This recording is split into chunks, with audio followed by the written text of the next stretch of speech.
جب 2001 کے اندر افغانستان کی حکومت ختم ہوئی تھی، تو اس میں امریکہ یہ کہہ رہا ہے کہ اس میں پاکستان کے اوپر اکثر الزامات لگتے ہیں کہ یہ ڈبل رول پلے کر رہا تھا اس وقت بھی۔ دیکھیے ڈبل رول تو اس ٹائم بھی لوگ الزام لگا رہے تھے، سوویت کے ٹائم میں بھی، پھر 9/11 اٹیک جب 2001 میں بات سنوا کر جو 9/11 اٹیک ہوا ہے، بہت ساری میں نے ویڈیو دیکھی ہیں، جنرل حمید گل صاحب بھی نے ایک ویڈیو دیکھی تھی، اس کے اندر وہ یہ کلیم کر رہے تھے کہ یہ افغانستان کے لوگوں نے نہیں کیا ہوا، یہ افغانیوں نے نہیں کیا ہوا۔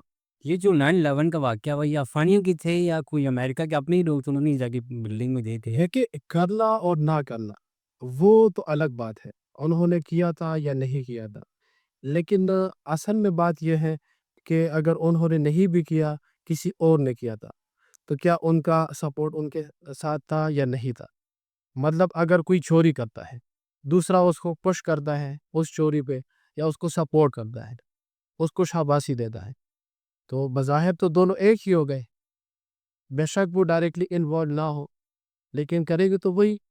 اور پھر ہمارا یہ تھا کہ ہم نے جو جس طرح لوگ کہہ رہے کہ ڈبل پالیسی ہم نے وہاں پہ کی، تو کوئی ڈبل پالیسی نہیں تھی، ڈبل پالیسی ہماری بالکل تھی نہیں، بلکہ ایک سائڈ پہ ہم کیا کر رہے تھے، جس کو وہ ڈبل پالیسی کہہ رہے تھے، اس کو میں اپنی فارن پالیسی کہوں گا جی۔ کہ ایک طرف ہم خود کو سیکیور کر رہے تھے، دوسری طرف ہم افغانستان کی ریہیبلیٹیشن کی بات کر رہے تھے، ان کے ساتھ بات چیت کی بات کر رہے تھے۔ جو طالبان تھے جس کے خلاف ہم لڑ رہے تھے یا یو ایس لڑ رہا تھا، تو ظاہر سی بات ہے لڑنا ہم اس لیے لڑتے ہیں کہ ہم خود کو سیکیورٹی پرووائڈ کریں۔ دوسری طرف ہم ان کو کیا کرتے تھے، ان کو بات چیت کے ذریعے وہ پیشکش دیتے تھے، ان کو ہم ٹیبل پہ لے کے آتے تھے تاکہ ہمارا بھی نقصان نہ ہو اور افغانستان کا بھی نقصان ہو۔ پاکستان نے ایک اور بھی کلیم کی ہے افغانستان کے اوپر کہ ان کی جو ٹی ٹی پی ہے، وہ جب پاکستان نے ان کو اجازت دی کہ افغان جتنی بھی مشکلات میں وہ پاکستان کے اندر تجارت ہجرت کر دیں اور یہاں کے رہ دیں، جب انہوں نے ان کو یہاں اجازت دی رہنے کی، تو اس کے بعد پاکستان کا یہ کہنا ہے، جو پاکستان کے لوگوں کا یہ کہنا ہے کہ ٹی ٹی پی جب سے پاکستان میں آئی ہے تو اس کے بعد یہاں دہشت گردی بولتے پھیلی ہے، انتشار پھیلا ہے۔ نہیں، یہ بھی ضروری نہیں ہے کہ ویسے یہ ٹی ٹی پی افغانستان کی اپنی کوئی فوج ہے یا کیا ہے؟ ٹی ٹی پی کا ہم نے نام ہی سنا ہے۔ دیکھیں، یہ بھی ضروری نہیں ہے کہ اگر ایک دہشت گرد ہے اور وہ ہمیشہ وہ لڑے گا، یا اگر ہم نے ان کو بلایا ہے پاکستان کے اندر، تو وہ بھی میں نے آپ کو کہا کہ ایک برا انسان جو ہے اس کو ٹھیک کرنے کے لیے آپ کیا کرتے ہیں، ظاہر سی بات ہے ان کو بٹھاتے ہیں، ان کو سمجھاتے ہیں، ان کی غلطیاں ان کو یاد دلاتے ہیں، ان کی پوری ریہیبلیٹیشن کرتے ہیں کہ وہ برے کام سے کیا کریں، وہ باز آ جائے۔ تو ٹی ٹی پی بیسیکلی جس کو تحریک طالبان پاکستان کہتے ہیں، جو ہمارا افغانستان میں طالبان ہے، تو اب بات وہیں پہ آتی ہے کہ مطلب طالبان کا جو مقصد ہے یہاں پہ بدامنی پھیلانا، وہ الزام کیا لگاتے ہیں، یا وہ کلیم کیا کرتے ہیں، یا وہ ٹاکس میں جو ہے وہ کون سا پوائنٹ لے کے آتے ہیں ٹی ٹی پی کا، تاکہ یہ بات چیت ناکام ہو جائے، ہم اپنے مقاصد پورے کریں۔ کس لیے پورے کریں؟ تاکہ یہاں پہ بدامنی ہو، یہاں پہ انسٹیبلٹی ہو، اور ہماری اجارہ داری یا ہماری اٹانومی جو ہے وہاں پہ کیا ہے، وہاں پہ قائم رہے۔ مطلب وہ تو بظاہر یہ بھی کہہ رہے کہ جو ہمارا ایکسپارٹا ہے وہاں پہ ہم اپنی شریعت جو وہ کہہ رہے تھے وہ بھی نافذ کریں، یا ہمارا خیبر پختونخوا ہے وہاں پہ بھی شریعت نافذ کریں۔ تو یہ سارے ان کے مقاصد ہیں، اس مقاصد کے لیے یہ کیا کہتے ہیں، ایک پہ الزام لگاتے ہیں، دوسرے پہ الزام لگاتے ہیں۔ ٹی ٹی پی سے بھی کوئی پوچھے کہ کیا وہ ان کو سپورٹ کر رہے ہیں، یا ان کو ان کی سپورٹ کی ضرورت ہے یا نہیں ہے۔ لیکن ویسے افغانستان تو یہ کہا ہے کہ ہم ٹی ٹی پی نہیں کر اس طرح کچھ حرکتیں پاکستان کے اندر، انہوں نے تردید کی ہے بعد میں، تو جب پاکستان نے ان کے اوپر الزامات لگائے تھے۔ مطلب تو وہی ہوا کہ مطلب وہ جو کر رہے صرف اپنے عزائم کے لیے کر رہے، صرف اپنے مقاصد کے لیے کر رہے، بغیر کسی ثبوت کے، بغیر کسی سے پوچھ کے وہ کچھ بھی کہہ دیتے ہیں۔ اور وہ کس کے کہنے پہ کر رہے ہیں کہ مطلب جو تھرڈ پارٹی ہے، جو ڈائریکٹلی انوالو نہیں ہے۔ تو ویسے وہاں جو بڑے بڑے لوگ ہیں، وزیر اعظم مہودے، جو بھی فارن پالیسی میں لوگ بیٹھے ہیں، ان کو پتہ نہیں ہے یہ تیسری پارٹی آئی ہوئی ہے تو ہم آپس میں لڑ رہے ہیں، ہمیں بعد میں نقصان اٹھانا پڑے گا، کیونکہ پہلے ہی دیکھا جائے تو افغانستان 3 جنگیں کر چکا تھا، اس تینوں جنگوں کے اندر پاکستان نے خود اس کی سپورٹ کی تھی کہ بعد مشکل کے اندر کہ آپ لوگوں کو بھی یہ لے کے یہاں لیتے ہیں اور ہم آپ کی مدد بھی کرتے ہیں جس طرح کی ہو سکتی تو دیکھیں، سب سے جو بڑی بات ہے وہ تو یہ کہ وہاں پہ جو گورنمنٹ بیٹھی ہے، آپ ان کو دیکھ لیں کہ کیا وہ لیجیٹیمیٹ گورنمنٹ ہے، عوام کی رائے ان کے ساتھ ہے، عوام نے ان کو سپورٹ دیا ہے، یا عوام نے الیکشن کے ذریعے ان کو نامزد کیا ہے۔ پہلی بات تو یہ ہے کہ لافت کا میرے خیال میں لاپت ہے، جمہوریت چل رہی ہے افغانستان، نہیں وہاں پہ تو کچھ بھی نہیں سر۔ کچھ تو نہیں چل رہا، وہ وزیرا تو آیا میں کون آیا تھا؟ نہیں آپ دیکھ لیں، اگر اسلامک پولیٹیکل سسٹم ہم دیکھ لیں اور ہم نے جمہوریت کو دیکھ لیں، تو اسلام میں بھی یہ ہے کہ شورا کے بنیاد پہ آپ کا لیڈر آئے گا، مطلب باہمی مشاورت سے آئے گا۔ وہ باہمی مشاورت کیا ہے؟ عوام کی رائے ہو، عوام کی رائے، شورا کی رائے ہوگی، اس سے آپ کا جو ہے کوئی پرائم منسٹر یا پریزیڈنٹ یا خلیفہ آئے گا۔ جمہوریت میں بھی یہی ہے کہ جو آپ کا ہیڈ آف اسٹیٹ آئے گا وہ کہاں سے آئے گا؟ عوام اس کو چوز کریں گے۔ ظاہر سی بات ہے کہ وہ الیکشن کے ذریعے کریں گے، اور پھر اسمبلی میں آ کے ان کو وزیر اعظم یا صدر بنایا جائے گا۔ تو وہاں پہ تو نہ خلافت ہے نہ جمہوریت ہے، وہاں پہ درمیان میں نہیں، وہ تو آپ کہیں کہ ایک قسم کی اتھارٹیرین ہے۔ خود سے جو ہے وہ انہوں نے خود کو وزیر اعظم بھی بنا لیا، ڈیفینس منسٹر بھی بنا لیا، فارن منسٹر بھی بنا لیا، کوئی وہاں پہ عوام کی رائے نہیں ہے۔ تو پہلی بات یہ کہ وہ انلیجیٹیمیٹ گورنمنٹ ہے۔ تو اگر انلیجیٹیمیٹ گورنمنٹ ہے، عوام کی رائے نہیں ہے، تو آیا وہ کسی اور کے کہنے پہ استعمال نہیں ہوں گے؟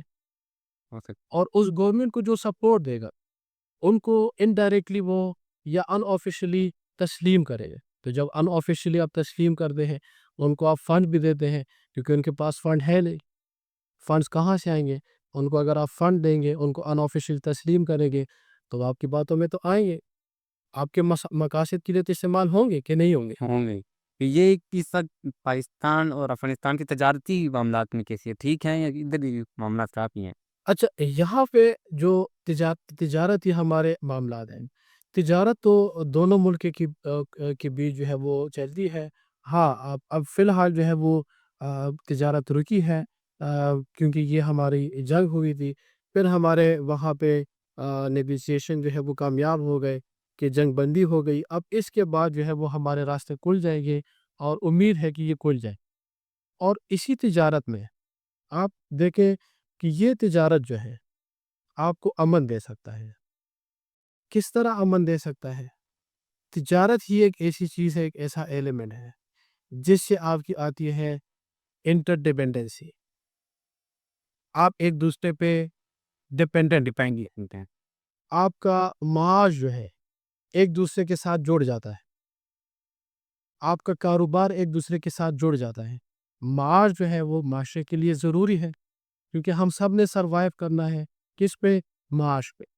تو اگر آپ کا تجارت، آپ کا معاش، آپ کا معاشرہ ایک دوسرے پہ ڈیپینڈنٹ ہو جائے، تو پھر آپ کبھی بھی نہیں چاہیں گے کہ میں اس ملک پہ حملہ کروں یا اس کے ساتھ ہمارے تعلقات خراب ہو جائیں جس کے ساتھ میری یہ ساری چیزیں جڑی ہوئی ہیں۔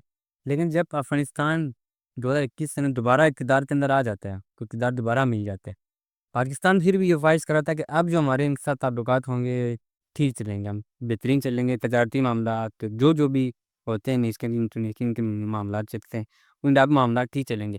لیکن اس کے بعد باوجود بھی پھر یہ معاملے خراب ہوئے۔ اس سے پہلے بھی افغانیوں کے ساتھ بہت ظلم ہوا تھا، پاکستان نے ان کی سپورٹ کی تھی، لیکن اس بار پھر وہ کسی تھرڈ پارٹی سے کیوں یوز ہو رہے تھے؟ دیکھیے، جہاں پہ بھی جنگیں ہوتی ہیں تو وہاں سے لوگ سیکھتے اپنے تاریخ سے سیکھتے ہیں، جنگوں سے سیکھتے ہیں، اور پھر باقی ممالک کو دیکھتے ہیں کہ انہوں نے جو جنگی لڑے تھے، اس کے بعد جنگ کے بعد انہوں نے کون سی پالیسی اپنائی تھی، کون سے ایسے عمل کیے تھے جس کی وجہ ان کی ترقی بنی۔ تو ایک تو ہمیں سیکھنا چاہیے کہ جتنی ہمارے بیچ جنگیں ہوئی ہے، اور دوسرا دنیا کو دیکھنا چاہیے کہ آپ سب سے بڑی ہمارے پاس جو اگزامپل ہے وہ ہے یورپ کا۔ یورپ آپ دیکھ لیں کہ ساری ہسٹری جو ہے ان کی جنگوں سے بھری پڑی ہے، چاہے وہ ہمارا 30 سال کا جنگ ہو جو 1618 میں شروع ہوتا ہے اور 1648 میں ختم ہو جاتا ہے۔ تو وہ لوگ تنگ آ چکے تھے اور وہ کوشش کر رہے تھے کہ اب اس جنگ سے جو ہے وہ ہماری جان چھوٹ جائے، اور آپس میں کیا کر رہے تھے؟ امن معاہدے کر رہے تھے۔ تو آپ دیکھ لیں کہ جب 1648 میں ان کا معاہدہ ہو جاتا ہے، وہ اپنے جو ہے وہ ریاستیں قائم کر لیتے ہیں، اب جس کو ہم ماڈرن نیشن اسٹیٹ کہتے ہیں، اور پورا کا پورا ایک سسٹم دیتے ہیں جس کو ہم ویسٹفیلیا کا نظام یا سسٹم کہتے ہیں۔ اس کے بعد آپ دیکھ لیں کہ یورپ جو ہے وہ ترقی کی راہ پہ گامزن ہو گیا۔ آپ وہاں پہ کارخانے بھی دیکھ رہے ہیں، آپ وہاں پہ یونیورسٹیز بھی دیکھ رہے ہیں، وہاں پہ اسکول کالجز معاشرہ جو ہے وہ اچھے طریقے سے وہاں پہ انگیج ہیں اور اچھے کاموں کی طرف جا رہے ہیں۔ پھر انہوں نے تھوڑا بہت وہاں سے سبق نہیں سیکھا، پھر وہ لوگ جو ہے 1914 میں دوبارہ سے جنگ میں آ جاتے ہیں۔ جب آ جاتے ہیں تو 4 سال تک وہ پھر دوبارہ جب مسلسل جنگ کر لیتے ہیں۔ پھر وہاں پہ امریکہ آتا ہے، وہ وہاں پہ میڈیشن کرتا ہے یا اپنی پارٹیسپیشن کرتا ہے، تو وہاں سے یہ لوگ سیکھ جاتے ہیں کہ پہلے بھی ہم نے جنگ لڑی تھی، ابھی بھی ہم نے جنگ لڑی، تو اب کیا کریں گے، اس جنگ کو ختم کریں گے۔ لیکن وہ سلسلہ جو ہے تقریباً 20 سال تک چلا، وہاں پہ امن رہی، کیونکہ 1919 کے بعد جو ہے وہ ہمارا تقریباً یورپ میں آپ کہیں کہ تھوڑا بہت امن آ چکا تھا، لیکن دوبارہ سے وہ 1939 میں 1939 میں ہماری دوسری جنگ عظیم سٹارٹ ہوتی ہے۔ جب دوسری جنگ عظیم سٹارٹ ہوتی ہے تو وہ چلتی ہے 1945 تک، 1945 تک ہو جاتی ہے۔ وہاں پہ پھر یہ لوگ تسلیم کر لیتے ہیں، ریئلائز کر لیتے ہیں کہ اب اس کے بعد ہم جنگ نہیں کریں گے۔ کیوں نہیں کریں گے؟ ہمارا حال ہوا۔ وہاں سے انہوں نے سیکھا، انہوں نے پھر کیا کیا کہ انہوں نے اپنا ایک یونین بنایا جس کو ہم اکنامک یونین کہتے ہیں، ایک کامن مارکیٹ بنایا کہ ہمارے یورپ میں جو کول ہے اور سٹیل ہے، اس کو کیا کریں گے، مشترکہ اس پہ کام کریں گے، اس کو نکالیں گے، اس کو بنائیں گے، اس کو بیچیں گے، اور کامنلی ہم کیا کریں گے، ہم اس سے پیسے بنائیں گے۔ اب آپ دیکھ لیں کہ دنیا میں لوگ جو ہے یورپ کا اگزامپل دیتے ہیں کہ نہیں، یورپ نے ترقی کی کہ نہیں کی، تو ہم اپنے تاریخ سے بھی ہمیں سیکھنا چاہیے، دنیا سے بھی سیکھنا چاہیے، اور سب سے بڑا اگزامپل میں نے جو آپ کو دیا یورپ کا، وہاں سے بھی سیکھنا چاہیے کہ دنیا کس طرف جا رہی ہے اور ہم کس طرف جا رہے ہیں۔